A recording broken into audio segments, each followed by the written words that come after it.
You might think that you're ready for your driving test and that your driving instructor's just mugging you off, telling you to push it forwards. But how can you really tell?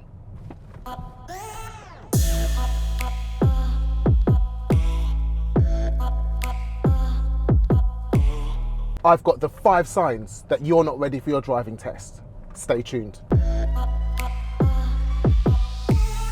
Number 1 is that you haven't quite mastered all of the areas of driving yet. Let's break that down. If you've started taking lessons yet, you know already there's a lot more to driving than just being able to operate a car. You need to be able to navigate roundabouts, use a sat-nav, park perfectly. You need to be able to take instruction and make your own decisions. You need to be able to react to the unexpected. What if an ambulance comes up behind you while you're on your driving test? Are you ready for that? But most of all, you need to be able to do all of that without any help or assistance.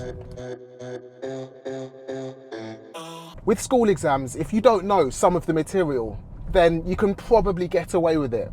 If for your theory test, you don't know absolutely everything in the theory app, you can probably get away with it because the pass mark isn't 100%. As long as you get more than 43 out of 50 questions correctly, you'll get a theory test pass certificate. But the driving test works differently. If you basically know how to operate a car, but you're not too hot on roundabouts, or you're not perfect at parallel parking, but sometimes you get it right, then you're probably not going to pass your driving test. More to the point as well, driving is a practical skill. So you need to be able to pull out all of these skills like that. You don't get the time, like with a written exam, to think through your answers. So, if you can't honestly tell yourself that you can do every single aspect of driving independently and first time, it's probably time to delay your driving test.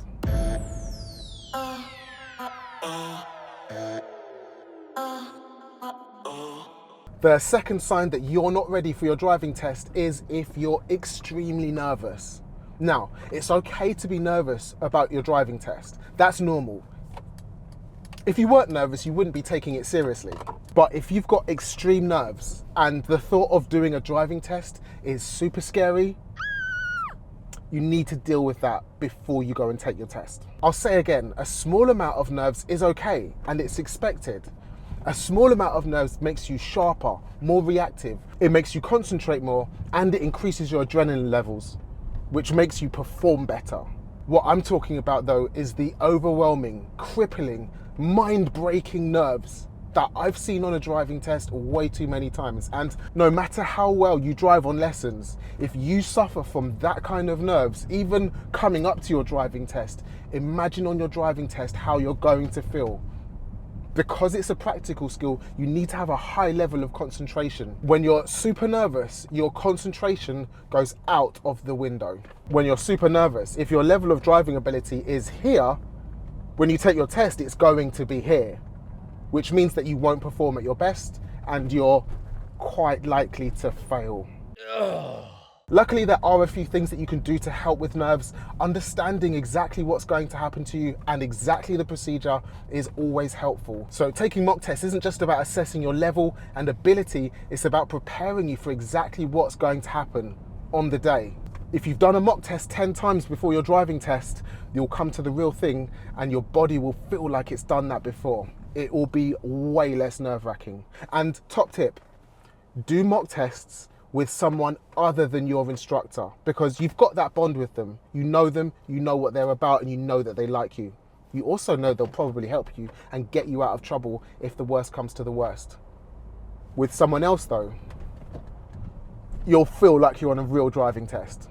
A couple of other things that you can try and do to combat nerves is rescue remedy or calms, guided meditations. We've got one that Laura did, it's really good, it's helped loads of people. Here, click it and check it out. If it helps you too, drop a comment on the video and let us know it's helpful. But my biggest tip to dealing with nerves is to be over ready. Be better than you need to be to pass. Think of it like this.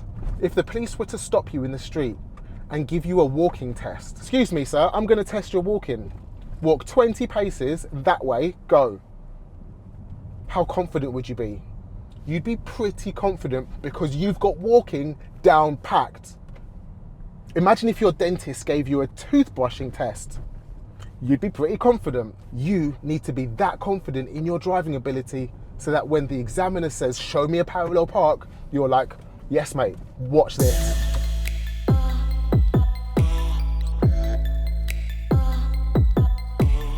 Here is the third sign that you're not ready for your driving test, and it's a little bit of a controversial one. If your instructor doesn't think that you're ready. Okay, bear with, let's work on this together. So your instructor saying that you're not ready might mean one of a couple of things. If your instructor says, do you know what, I don't think that you're ready for this driving test, I think that you should postpone it. What they might be saying is, do you know what, I don't think that you're going to pass this driving test.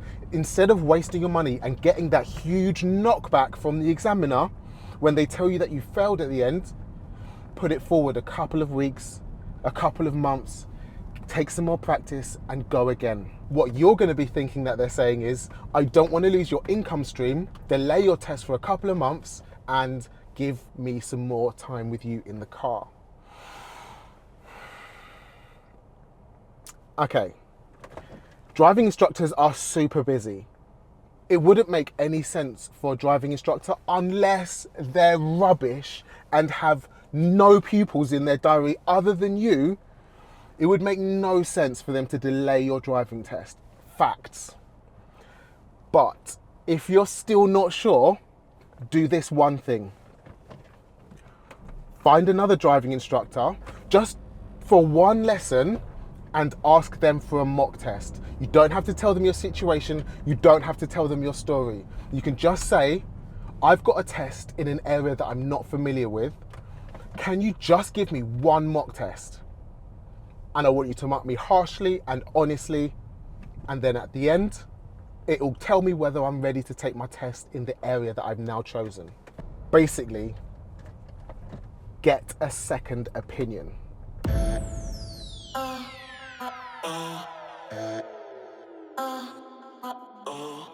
That's going to do two things. Firstly, you're going to have a mock test situation with someone else who's not your driving instructor. There's a lot riding on it. You really want to pass because you want to be able to take your driving test and prove your driving instructor wrong. So you're going to be slightly nervous. And secondly, it will give you confirmation that your driving instructor's not talking and they're giving you the best help and advice. But let me reiterate, driving instructors are experts. It wouldn't benefit me or anyone else I know to make you delay your driving test. You make me look good by passing. If you fail your driving test, it makes me look silly in front of the examiners. It makes you look silly in front of all of your mates who you've told you've got a driving test coming up.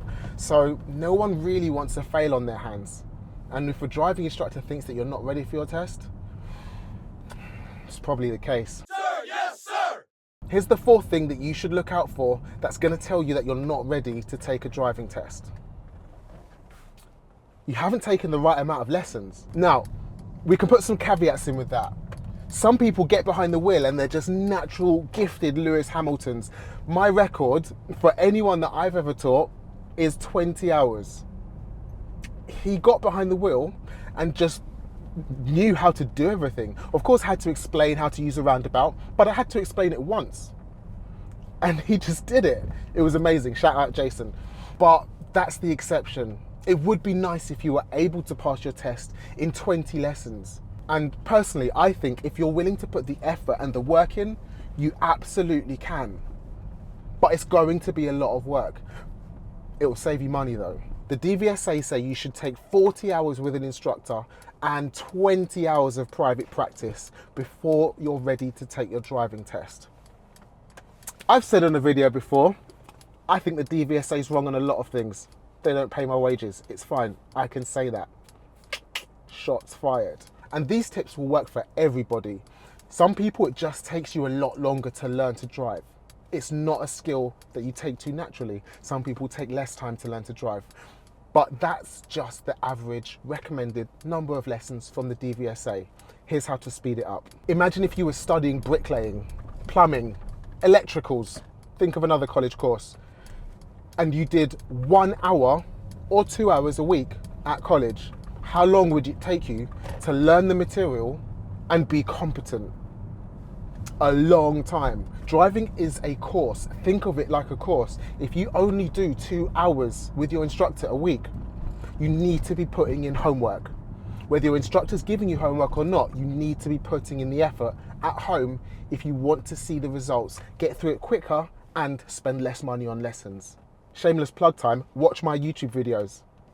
Okay, and everybody else's as well. But watch the videos. If you've just done a lesson on roundabouts, find 5 videos on roundabouts, watch them all throughout the week. If you know that you're then going to move on to parallel parking, find 5 more videos on parallel parking and watch them before your next lesson, because that gives you the equipment and the knowledge to be able to go into that lesson and tackle it head first. You're going to spend a lot less time with your instructor at the side of the road explaining how to do it, and a lot more time with your instructor completing the maneuver. Plus, when you next go back to roundabouts, guess what? You're not going to have forgotten what you need to do because you've got that information lodged in your head. Here's my next top tip. Have a driving notebook. A notebook that's just for driving. You wouldn't go into college to learn whatever course you're learning and not have a piece of paper where you're writing down all of the information that you need to revise. After every single lesson, what you need to do is write down all of the key information that you've learned so that you can read it over and over again every single night. So even though driving is a practical skill, there's a lot of stuff that you still need to know.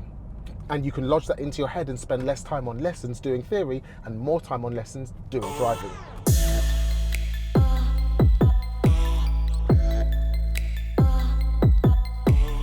Here's the 5th thing that I say shows you that you're not ready for your driving test. Are you ready for the unexpected? Okay, so here's why I think that the driving test isn't fair. I could go on a driving test in the morning, nothing happens. Nice, clean, clear roads, no hazards, no one runs out in front of me, no ambulances, fire engines or police cars come up behind me, and nothing I really have to deal with apart from junctions and a maneuver. Then you go on your driving test in the afternoon and there's 50 different hazards that you weren't ready for, and then it starts bucketing it down with rain. Not really fair, is it? But you need to be ready for the unexpected. Literally anything can happen while you're on a driving test, and if you can honestly say you've never driven in rain, you're probably not ready for your driving test, because once you're nervous, finding the wipers when you've only been shown it once is going to be stressful. And this is why the DVSA recommends that you should take practice in your own car. I know that that's not possible for some people, but if you can find a friend who's got a car and has had a license for the last 3 years and is over 21, practicing with them is going to be the best thing for you. Why? What can they give me that my instructor can't? Experience. Once you've learned how to drive, you've mastered controls, you know how to do all the maneuvers, you've covered all of the subjects. All that you need after that is experience on the road. You're going to pay a lot of money to a driving instructor for hours and hours and hours of experience, coming across different situations, different junctions at different times of the day, different weather conditions. If you can, it makes much more sense to drive with a friend or family member. You can get insurance from £50 a day and drive all day.